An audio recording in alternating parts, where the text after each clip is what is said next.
With the school season starting up again, I noticed things started to get sus. People started getting revenge, but others took a big step forward as I heard some started clapping trees. Now personally, I ain't no Judge Judy, but y'all be welding out there for sure. No cap. Anyways, let me tell you guys about our brand new hero who doesn't clap trees. Instead, he's a monster that claps anything and everything. So for most people, they pass time by watching anime or playing video games. However, this bro has taken Master Uwe's saying of, if there's a hole, there's always a goal, literally.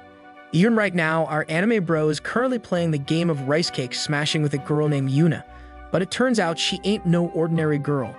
Nevertheless, after destroying the living daylights out of Yuna, he got her to cook up a feast just for him because apparently, this is what a true Chad is like. As such, after using up a lot of energy just moments before, our hero picks up a spoon and starts cosplaying his favorite mukbang YouTuber, leaving the delicious food no chance to defend themselves. Later, after easily devouring the entire feast by himself, he turns back to find Yuna and whispers if she would like to play Starfield together as he's ready for round 2 of Space Rice Cake Smashing. And so the two started playing Starfield together, where our boy tries his hardest to make sure his controller doesn't randomly explode. But then he gets a message from someone's mom.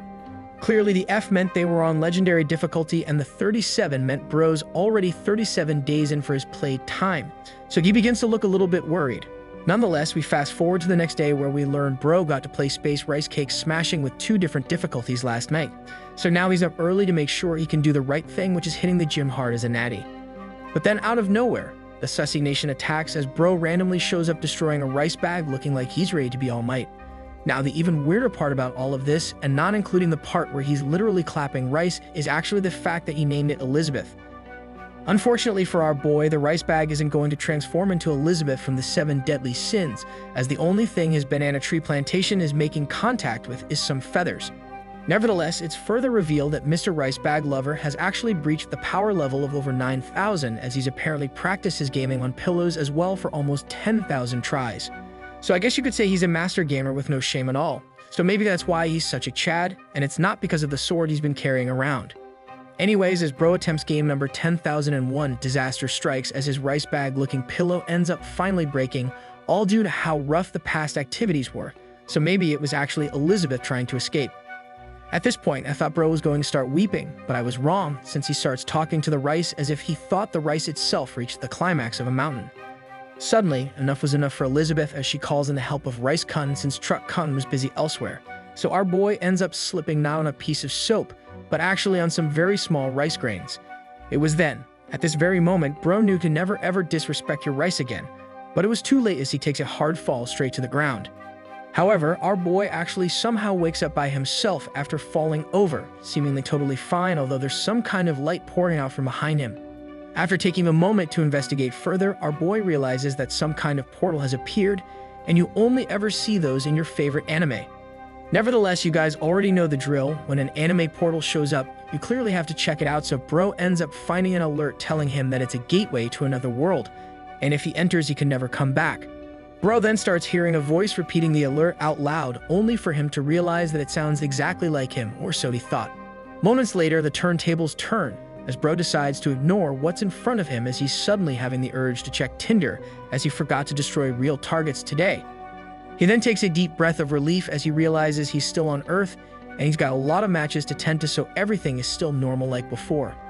However, after closing the app, he sees a message from Yuna eerily telling him to make sure to not go home no matter what, and he needs to hide as soon as possible or else he will miss Drake's concert. Suddenly, as he finishes reading the message, a man yells out his name from his front door, so we finally learn that our boy is named Taeyang.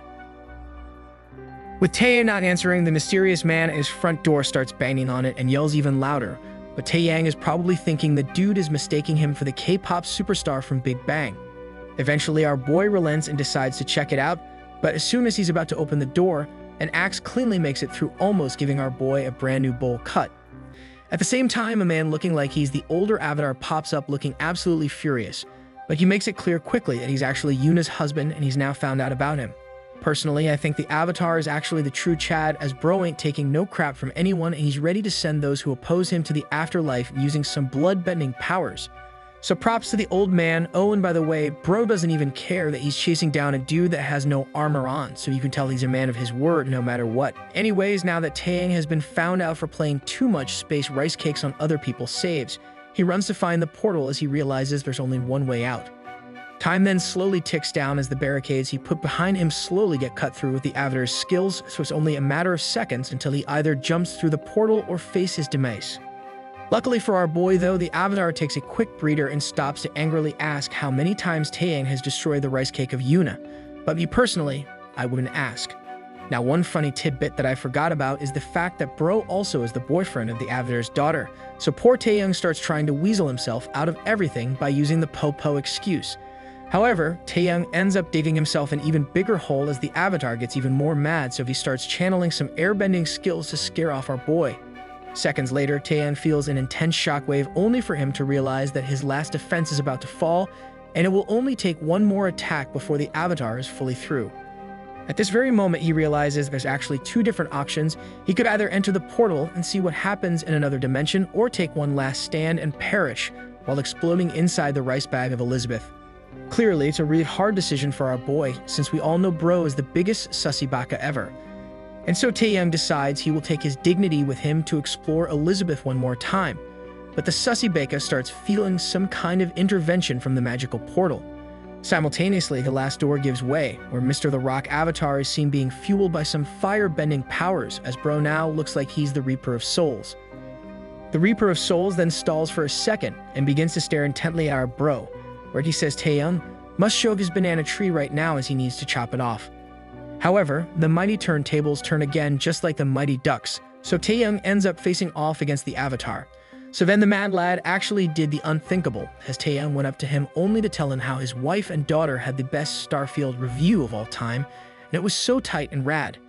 Then, just as I thought Bro found a way out on Earth, Taeyang ends up being the biggest coward ever and instantly jumps into the portal after talking about the Avatar's wife and daughter. Our Bro then finds himself teleported to a massive castle, still with no armor, but as he continues to wander around, he ends up hearing what sounded like a bunch of guards. Taeyang is then quick to flee as he doesn't know if he traveled back in time or if this is just another world in another dimension. After successfully making it out of the corridor, the guards realize that a torch got put out, so they start discussing whether or not the torch ran out of mana, where it's revealed that magic may exist in the world. Nonetheless, as Taeyang eavesdrops on the guards, he suddenly hears something within the room and notices someone toss and turn in front of him at a nearby bed. Unsure of what to do, Bro decides to do nothing and continues to eavesdrop, only to listen in on the guards totally gush about someone named Verdia sleeping. After putting 1 and 1 together to equal 3, Taeyang begins to panic as he thinks Verdia is the man the guards were blushing about. So now Taeyang's worst nightmare has come true, as Bro starts to think he got teleported to a world where no women exist, causing his heart to instantly stop. Luckily for him though, his heart does a full reboot as he ends up smelling a scent he's always used to being around, which just happens to be a woman. Now that our boy has figured out that women do exist in this world, he decides to investigate further as he loves watching Detective Pikachu. Upon finishing his inspection, his banana tree plantation reverts back to its king size as he finds a beautiful girl who he promptly assumes is Verdia. Taeyang then decides to inspect Verdia even more to make sure she's not hiding any swords where you least expect it, only for him to marvel at the sight of Verdia being a prime version of herself. As such, our boy starts to look super hungry as he can't believe the first girl he ran into is actually an S-tier woman that would even give his own little rookie a challenge. However, Taeyang remembers that there's still another dude within the room, so he wonders why the two are using separate beds if he's the king. Regardless, Taeyang ventures forth closer to Verdia, as he can't help himself even if he knows this will probably send him 6 feet under once the king wakes up. Now taking the prime opportunity to seize the prime gates of Verdia in front of him, he evolves into his Frenchman's self and gets ready to eat up the entire thing in front of him. And so our bro actually starts seating a sleeping Verdia with a battering ram her gates have never experienced before, but Taeyang gets sad as he can't believe Verdia has not awoken with his entry. Eventually, Bro finds himself at 90% power and neither Verdia or the king woke up, but Verdia was instinctively following his attacks. An hour later, Verdia's computer finally wakes up from sleep mode, where she asks why her husband has been so good today. Mere moments later, Verdia finally wakes up, but she seems to love what's going on. So she warns Taeyang to pause, since if he gets found out, it's not only his trio will get chopped. But just as you probably guessed, Taeyang was unable to stop the siege, and he kept going till the morning. And somehow the king never woke up, so Bro must have been a pretty deep sleeper. Unfortunately, the two stuck in the endless battle of destroying gates get interrupted as glass suddenly falls to the ground and splatters like Splatoon 2. It's then revealed that a maid has appeared to drop off the usual royal breakfast, but this time she accidentally saw the royal rice cake smashing. So now our boy knows he's totally screwed in more ways than one, but at least he's going to go out in a bang in a brand new world. The story continues with Taeyang freezing outright as he doesn't know what to do after getting caught, and his banana tree is still stuck inside the very slippery gates of Verdia.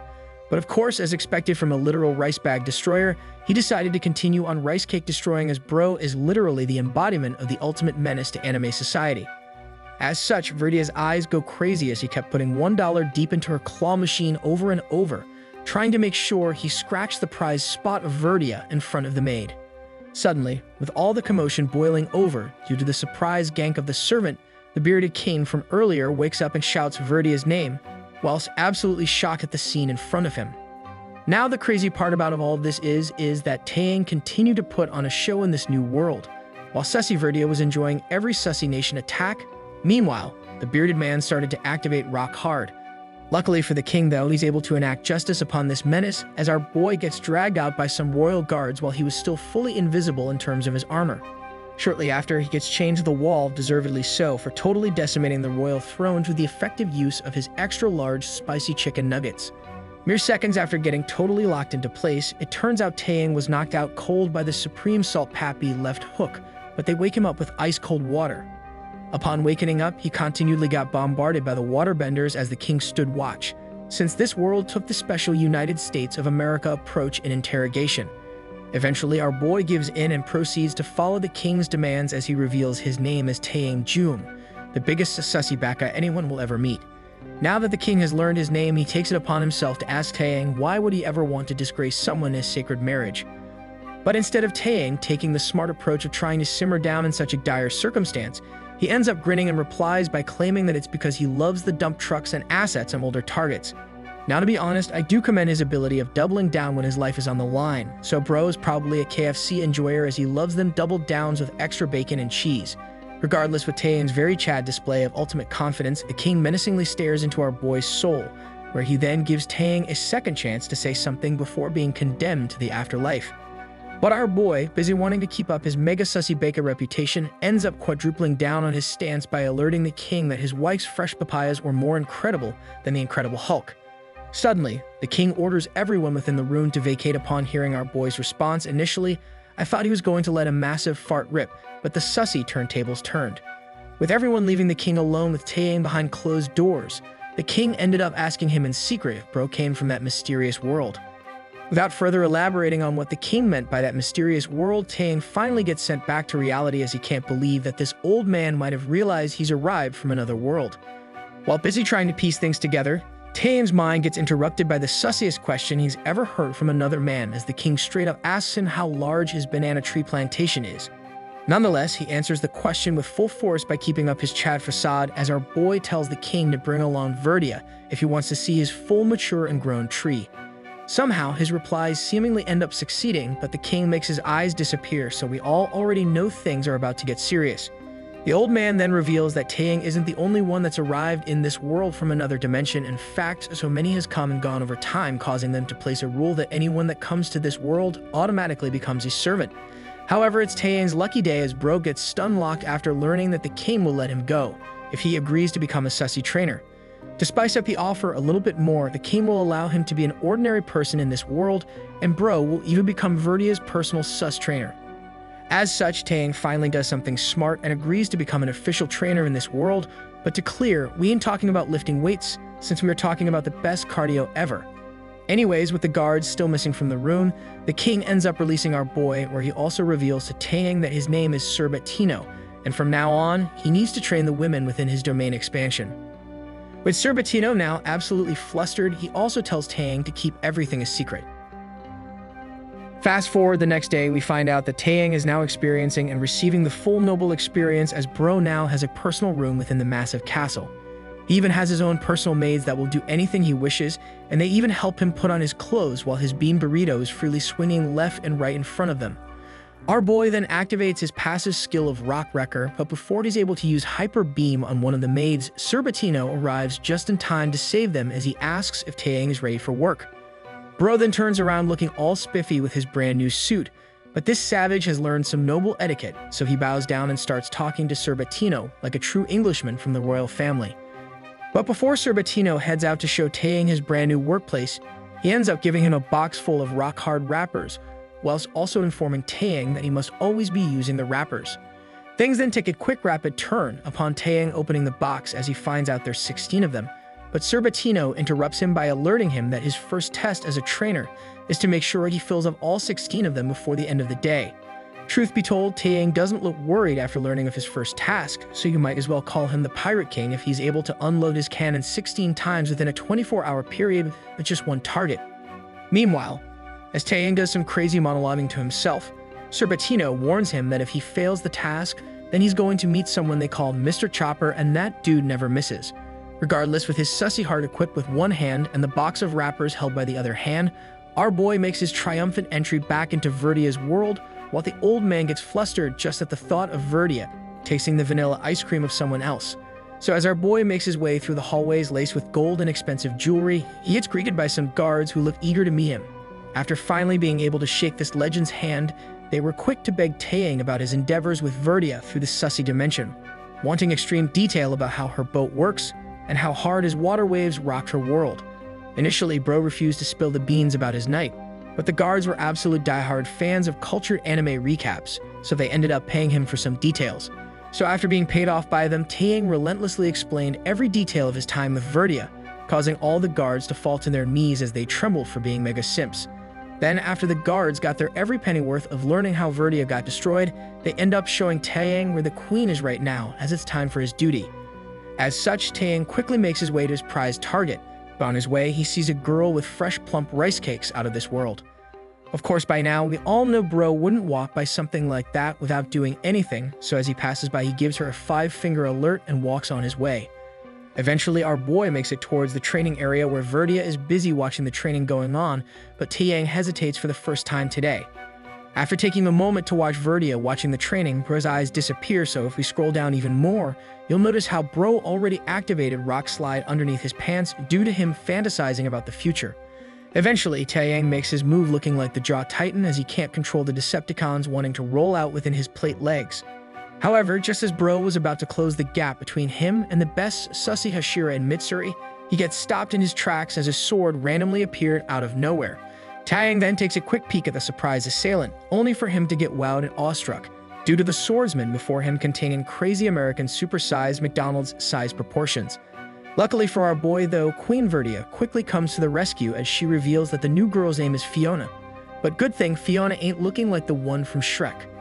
However, Fiona is a spicy one as she refuses to drop her sword, even though Taeyang has already informed her that he's here due to Surbatino's request. As such, Fiona claps back by telling our boy that he looks too sussy to be allowed near Queen Verdia, and she too has Surbatino's request of protecting her. So since Fiona has no intentions of letting him go anytime soon, Bro ends up deciding that time is of the essence by activating the yellow flash speed technique.